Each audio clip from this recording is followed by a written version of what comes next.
A passagem de hoje é Gênesis capítulo 49, versículos 22 a 33. Vamos ler juntos. José é um ramo frutífero junto à fonte. Seus ramos correm sobre o muro. Os flecheiros lhe deram amargura, e o flecharam, e o aborreceram. O seu arco, porém, susteve-se no forte, e os braços de suas mãos foram fortalecidos pelas mãos do valente de Jacó.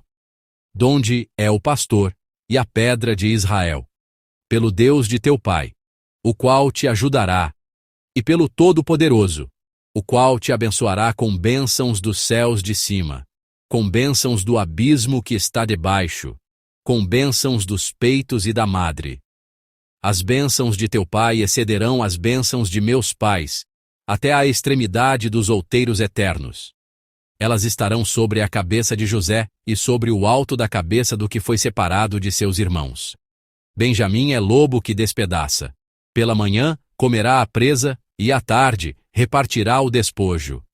Todas estas são as 12 tribos de Israel. E isto é o que lhes falou seu pai quando os abençoou. A cada um deles abençoou segundo a sua bênção. Depois ordenou-lhes e disse-lhes: Eu me congrego ao meu povo, sepultai-me com meus pais na cova que está no campo de Efron, o Eteu, na cova que está no campo de Macpela, que está em frente de Manre, na terra de Canaã, a qual Abraão comprou com aquele campo de Efron, o Eteu, por herança de sepultura. Ali sepultaram Abraão e Sara, sua mulher. Ali sepultaram Isaque e Rebeca, sua mulher. E ali eu sepultei Leia. O campo e a cova que está nele foram comprados aos filhos de Et. Acabando, pois, Jacó de dar mandamentos a seus filhos, encolheu os seus pés na cama, e expirou, e foi congregado ao seu povo. Amém. Nesta manhã, que a graça de Deus esteja com todos os santos que vieram a este lugar de oração. Eu os abençoo em nome do Senhor. A passagem de Gênesis 49, sobre a qual estamos meditando juntos, é como o testamento de Jacó, no qual ele reúne seus filhos antes de sua morte para abençoá-los. No entanto, esta bênção não é apenas uma formalidade, nem se resume a palavras gentis ditas aos seus filhos. Como vimos anteriormente, é uma profecia que Deus revelou através de suas vidas, contendo profundos princípios espirituais. A passagem de hoje contém a bênção e a profecia para 2 dos filhos de Israel, José e Benjamim. Primeiro, ao examinarmos a bênção de Jacó para José, encontramos uma mensagem verdadeiramente surpreendente. Lemos no versículo 22. José é um ramo frutífero junto à fonte. Seus ramos correm sobre o muro. Amém. A primeira parte da bênção a José é que ele é como um ramo frutífero. Isso significa que sua vida foi plena, produzindo frutos abundantes. Contudo, quando consideramos a expressão ramo frutífero, percebemos o quão surpreendente ela era no contexto daquela época. O cenário era de deserto. Dar frutos abundantes no deserto era algo verdadeiramente notável, quase um milagre. Como é possível dar frutos abundantes no meio deste deserto? A passagem de hoje revela que o segredo era estar plantado junto a uma fonte. Irmãos, para uma árvore, o mais importante não é a sua aparência externa vistosa, mas onde suas raízes invisíveis se aprofundam.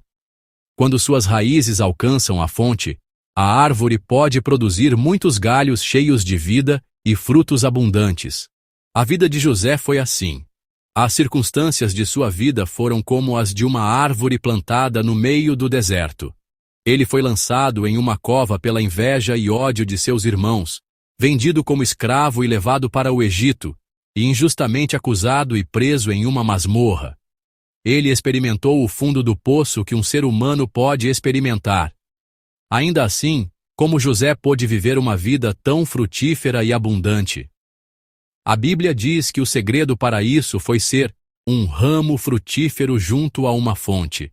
José era uma árvore com raízes junto a uma fonte. Somente por estar ao lado de Deus e andar com Ele, José pôde viver uma vida frutífera que ninguém poderia negar. Amados irmãos, o mesmo se aplica às nossas vidas.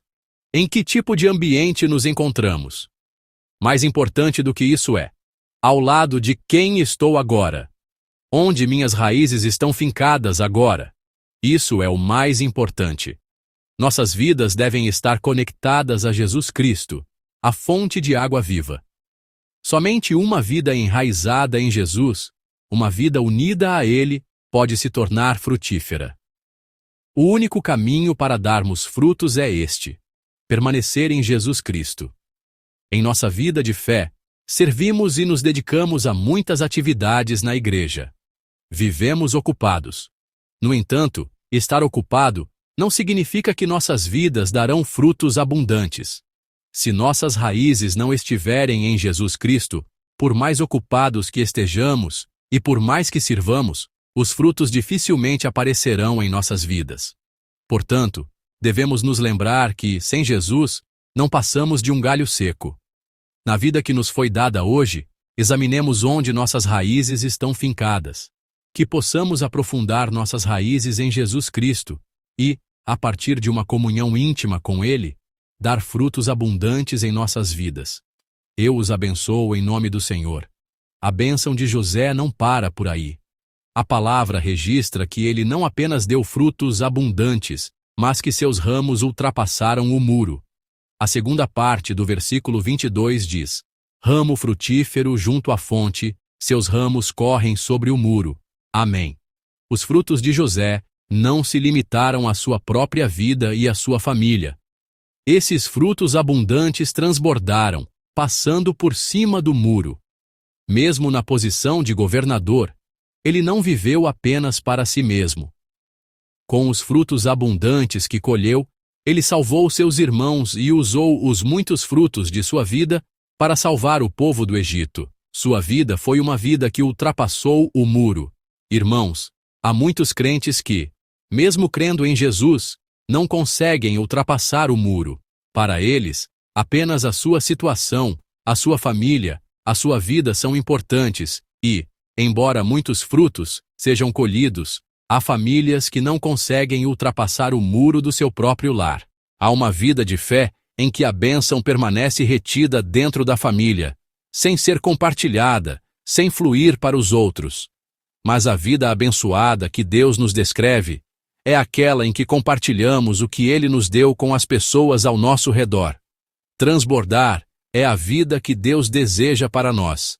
Isso é uma vida abençoada, diz a passagem de hoje. A vontade de Deus para nós é que tenhamos uma vida que ultrapasse o muro. Uma vida que ultrapassa o muro é aquela onde o amor flui para os outros, os bens materiais fluem e o serviço também flui. Essa é a vida que Deus deseja para nós. Deus protegeu essa vida de José. Quando José deu frutos tão abundantes, deve ter havido pessoas ao redor que o invejavam. Como pode somente ele ser tão abençoado? Como podemos encontrar uma falha nele? No entanto, Deus sustentou José com suas mãos. Os versículos 24 e 25 dizem: o seu arco, porém, susteve-se no forte, e os braços de suas mãos foram fortalecidos pelas mãos do valente de Jacó, donde é o pastor e a pedra de Israel, pelo Deus de teu pai, o qual te ajudará, e pelo Todo-Poderoso, o qual te abençoará com bênçãos dos céus de cima, com bênçãos do abismo que está debaixo, com bênçãos dos peitos e da madre. Amém. Que palavra maravilhosa! Mas, se olharmos para o contexto que leva a esta passagem, o que o versículo 23 diz? Ele registra que havia arqueiros que atiravam contra José, que o afligiam. Eles o atacaram inúmeras vezes para derrubá-lo. No entanto, José não caiu. A razão pela qual ele não caiu, conforme a Bíblia registra, é porque Deus o protegeu e o sustentou. Esta é a bênção que recebem aqueles que estão plantados junto à fonte. Após a abundante bênção de José, segue-se a bênção de Benjamim. O versículo 27 diz: Benjamim é lobo que despedaça. Pela manhã, comerá a presa, e à tarde, repartirá o despojo. Amém. Com apenas um versículo, a bênção de Benjamim se encerra. Por que, ao contrário de José, a bênção de Benjamim se encerra em apenas uma linha? Não só isso, mas os filhos de Jacó recebem bênçãos com conteúdos diferentes, alguns longos, outros curtos, e alguns até recebem profecias que são quase uma repreensão. O versículo 28 nos diz claramente o motivo. A cada um deles abençoou segundo a sua bênção. Deus abençoou cada um de acordo com a sua medida, conforme a necessidade de sua vida. Este princípio precisa ser gravado em nossos corações. Deus não dá a mesma bênção a todos de forma idêntica. Como as missões e as capacidades de cada um são diferentes, Ele concede a bênção apropriada para cada pessoa. Na verdade, uma grande bênção pode se tornar um veneno. Deus não é alguém que dá uma bênção que não podemos suportar. Seria uma bênção dar um carro de luxo a uma criança? Seria um veneno. Seria uma bênção dar uma grande riqueza a um viciado em jogos de azar? Isso seria uma maldição. A Bíblia nos diz hoje que Deus conhece nossas necessidades e concede bênçãos de acordo com a medida que podemos suportar. Portanto, não há necessidade de se comparar com os outros. Não há necessidade de invejar ou desanimar. Em vez disso, precisamos moldar em nossas vidas, dia após dia, um recipiente capaz de conter as bênçãos que Deus preparou. Quando vivermos com sinceridade e santidade, Deus certamente derramará bênçãos em nossas vidas de acordo com a nossa medida. Depois de transmitir todas essas bênçãos a seus filhos, Jacó, por fim, os instrui mais uma vez sobre seu sepultamento. Embora tenha vivido seus últimos anos gloriosamente no Egito como pai do governador, cercado de riqueza e honra, ele desejava ardentemente ser sepultado na cova de Macpela, junto aos seus antepassados. Por quê? Porque ele sabia claramente que a prosperidade do Egito não era eterna. Como vimos na passagem do último domingo, aquele lugar da promessa de Deus, a terra de Canaã, era o lugar para onde ele deveria retornar e onde queria ser sepultado. Porque ele sabia disso claramente, Jacó pede a seus filhos que não o enterrem nesta terra próspera, mas naquele lugar da promessa. Jacó diz: não busquem a prosperidade desta terra. Apeguem-se à promessa de Deus. E olhem para o reino eterno de Deus. Ele exorta seus filhos em seu testamento. E no versículo 33, a Bíblia registra assim: acabando, pois, Jacó de dar mandamentos a seus filhos, encolheu os seus pés na cama, e expirou, e foi congregado ao seu povo. Amém. A Bíblia registra que ele expirou e foi congregado ao seu povo. Não diz que ele morreu ou que sua vida acabou. Por quê? Porque, como peregrino em uma longa jornada, Jacó sabia que o destino não era nesta terra. O seu verdadeiro destino era o reino de Deus, a pátria eterna.